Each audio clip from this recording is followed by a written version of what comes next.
So we've covered layouts, we've covered text. What about images?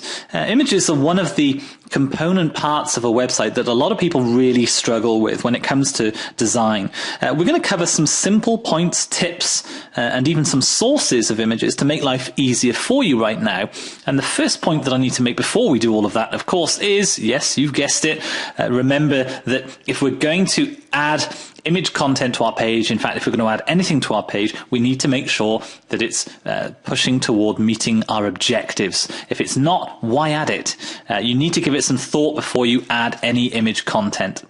Next up, let's look at sources. Where do we find quality images? Well, here are some great places that you can head to if you want to find good quality artwork for your web pages. They include stock libraries, bespoke graphic sources, and outsourcing. Let's just dig a bit deeper on each of those right now.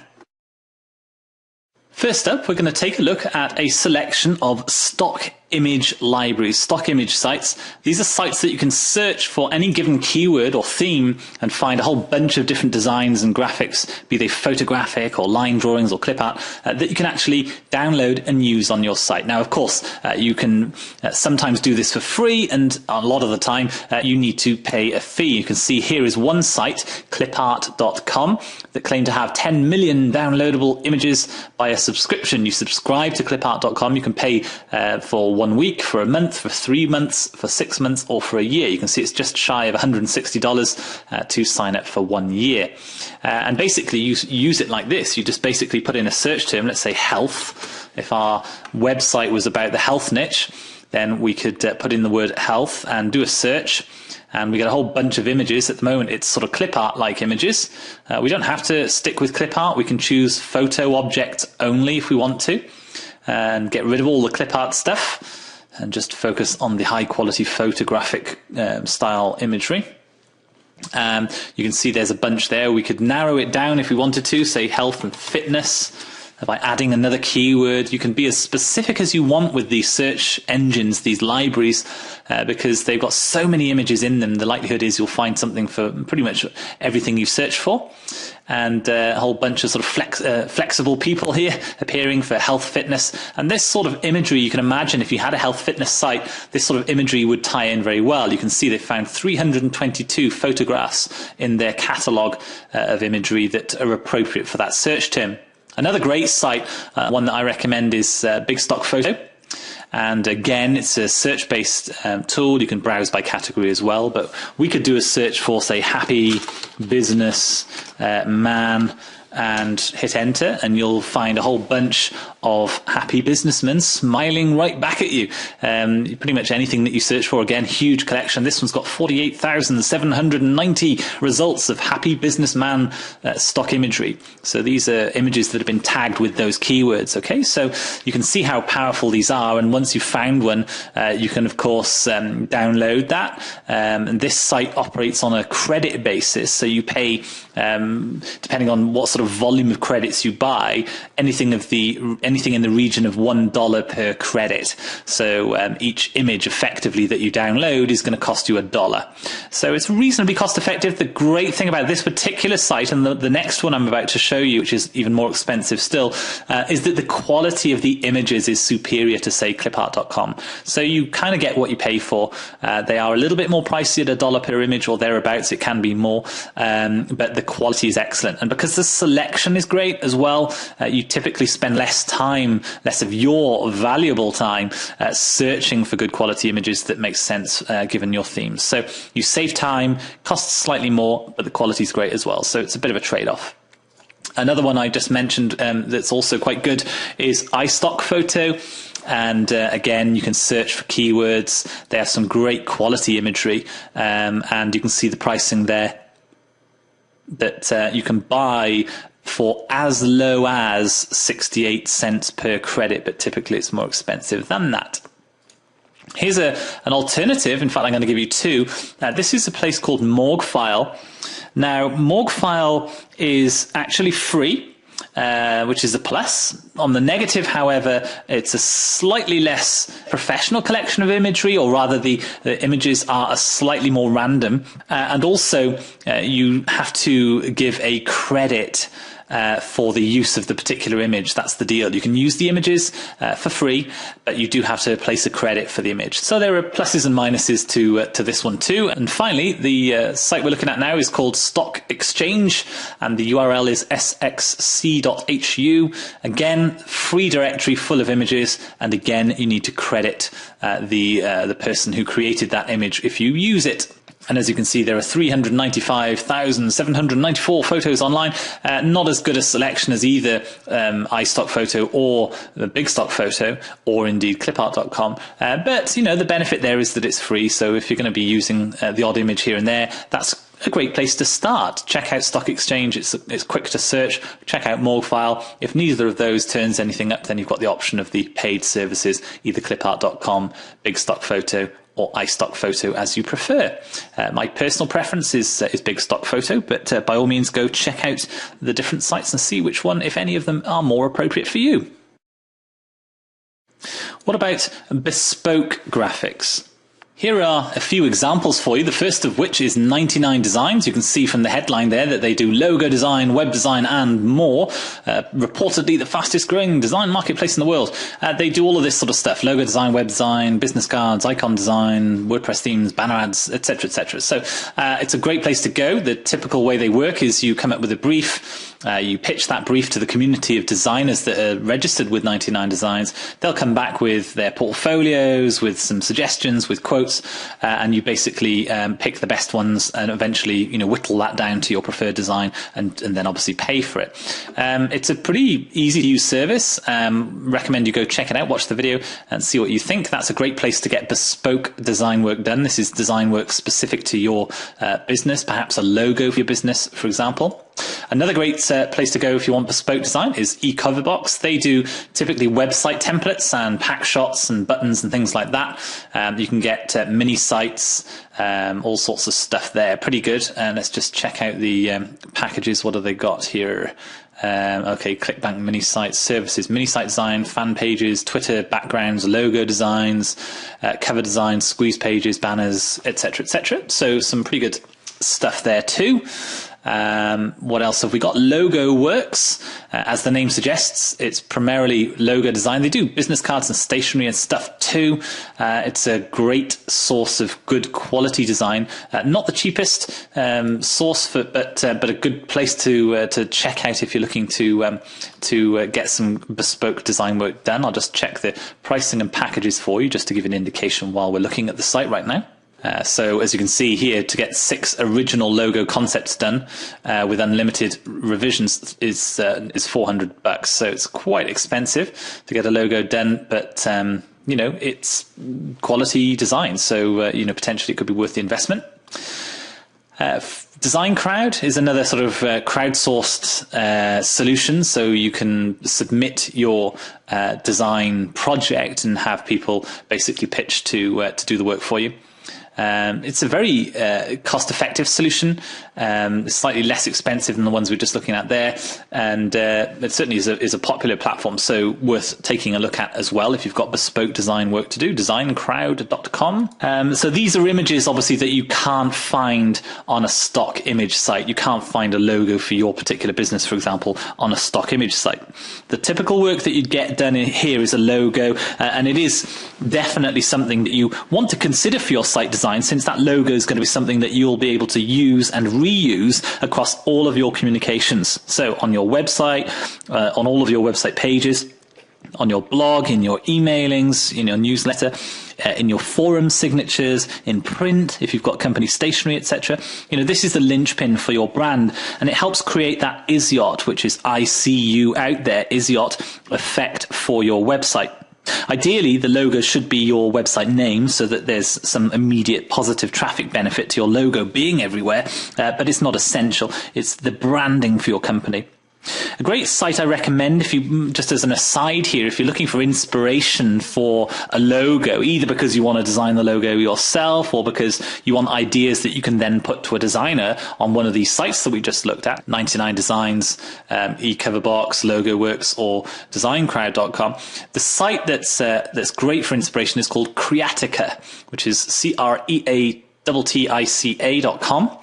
and you can go to the logo section on the left-hand side menu.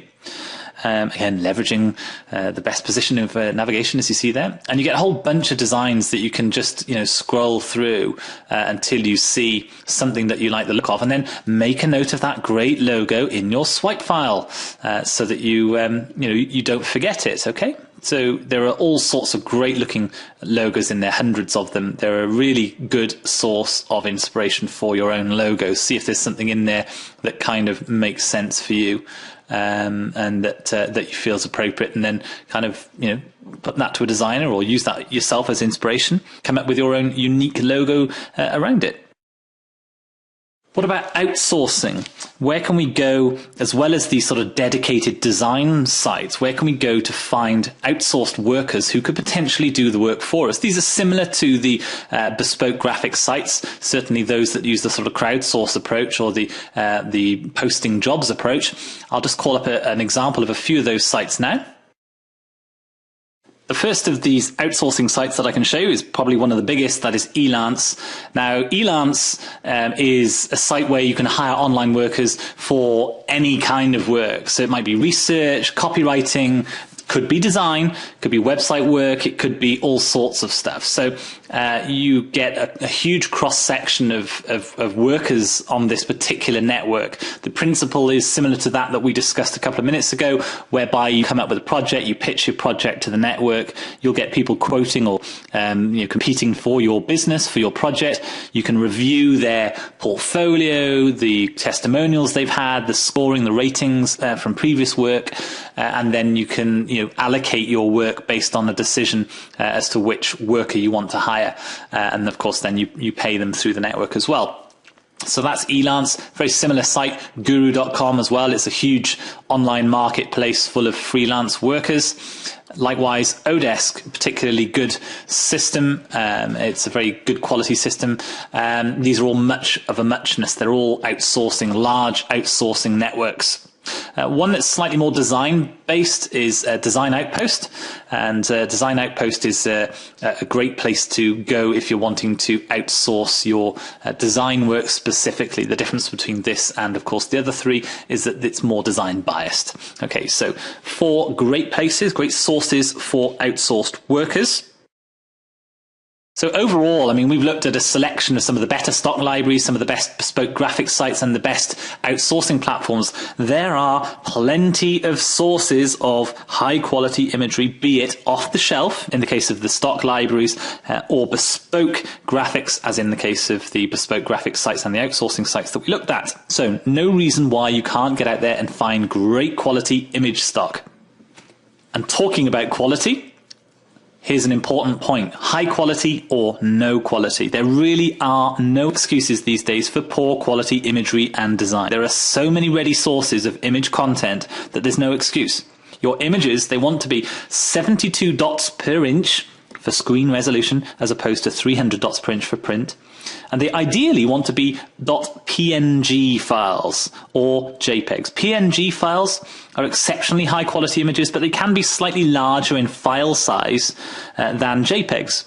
So you'll likely mix and match between the two. And we'll be looking at how you can save images and optimize them along the way a little bit later in this course. Also, you want to be sticking to photographic imagery as a rule. The cartoon-like graphics can work, but they can also lead to your site looking a little bit clip-arty. So use them with caution. And it's a given that you don't use animated graphics. You know, the ones, the jumping, zooming text kind of thing. They're a definite no-no these days. And also, don't forget, with the onslaught of well-funded, well-designed sites out there, think services like Twitter, Facebook, and so on, people's baseline expectation of the standard they can expect from websites in terms of design is so much higher than it was even just 5 years ago. People are visiting these high-quality sites every single day. And so naturally, if they then at some stage come across a site that's poor quality, that site is going to register as being substandard so much more readily than you might have thought. You don't want to be singled out by your visitors as a substandard site, do you? Particularly if you're trying to sell products off your site. Okay, moving on. Stick to the theme in terms of content and color. There's no point in having non-relevant imagery. It'll just dilute the impact of your page. It needs to tie in with the overall objectives of the page. And color-wise, it can look awful if you pick imagery that clashes with the color theme of your site. It's these details that make your site look professional or amateurish. So you do need to pay attention to the type of imagery that you use. A little tip here, just for an overall professional feel. If you're using the stock photo libraries that I showed you a moment ago, sites like Big Stock Photo, for example, if you find a particular design or a model that suits your site, you can usually find other photos by the same photographer, which will likely follow the same design theme, which means they don't only look great on other pages, they help build up that theme and that repetition and rhythm that we talked about. It looks more professional if your sites tie in some way. So if I have a picture of a man, a bespectacled businessman on my homepage who's wearing a beige top, well, if I have the same man in a different position and smiling and maybe sat at a desk on other pages, it looks like my design has a cohesion across the website. I've designed for the whole website. I haven't just sort of thrown in images randomly into different web pages. So that can work really well. Also, think of your images as the music score accompanying a great movie. A music score can help build the excitement or the suspense in a movie at just the right time. It makes you sad and emotional at the slushy parts, and your imagery wants to do exactly the same for your copy. It's there as the supporting act to your words. It has to help reinforce the meaning and emotion that you're trying to convey in your copy. If you remember one thing from this course about images, make it that point, the idea that it's like the music score of a movie. Another good visual metaphor might be that your design, so your page margins, your imagery and so on, are kind of like a dinner plate, framing a gourmet dish that is your copy. It's a surround, it envelops your copy. Okay, let's talk about some classic image blunders. These are things that you need to have in your mind to avoid. The first of them is non-relevant images. If it's a big, irrelevant image, it can have an adverse effect. It dilutes the impact of your page. I mentioned that a moment ago. Using images that are too large is another mistake. In terms of real estate, images are great, but they're there to support the content, not overpower it. Think of them as accents, things trying to reinforce what the content's saying. Of course, the exception is if you're a photographer or a designer, then, as we said earlier in the course, images may be the prominent content themselves, and so you naturally would want to feature them more prevalently. Also, watch that you don't have images with too large a file size. It's another classic blunder. Don't go snapping images on your fancy 12 megapixel camera and then dragging them straight into your web page. Obviously, they'll end up being massive files, and they'll slow your web page load time down terribly. And another classic mistake is plagiarism. You can go to Google Images. Let's do that right now. And you can search for a term. Let's search for the term soccer. And the likelihood is you'll find some great quality graphics there. There's a nice one at the top right there. Let's click on that one. And you find loads of results. There are millions of results for the term soccer. Now I might find that image and think, wow, that's going to illustrate my soccer website fantastically. Doesn't it look great? The problem is I can't use it. You can't just go ripping off other people's imagery. Now, there is a grey line around this topic, however, in that arguably you could take an image and modify it to the point where it becomes an original work. But be careful. If you want to use a particular image, the suggested course of action really is to go contact the image owner and ask their permission to use their image on your site, perhaps with a credit to their site and a backlink. You can't just unilaterally decide to copy this image and paste it into your site. Another classic mistake, just dropping back to our presentation here, is not having the image there. Now, sometimes people have images missing on a website altogether, and it looks awful. You sometimes see the little square with a red cross in it, showing that the image is basically broken. Well, as a tip to check your website, there's a useful little tool. If I just drop back to Google, you can search for this tool. It's called Web Developer Firefox add-on. It's another add-on for Firefox. If you search for that, you'll find there's a Web Developer add-on. And basically what this web developer add-on does is it gives you a few little tools, for example, one that checks for broken images. It's just a little side tip for you there.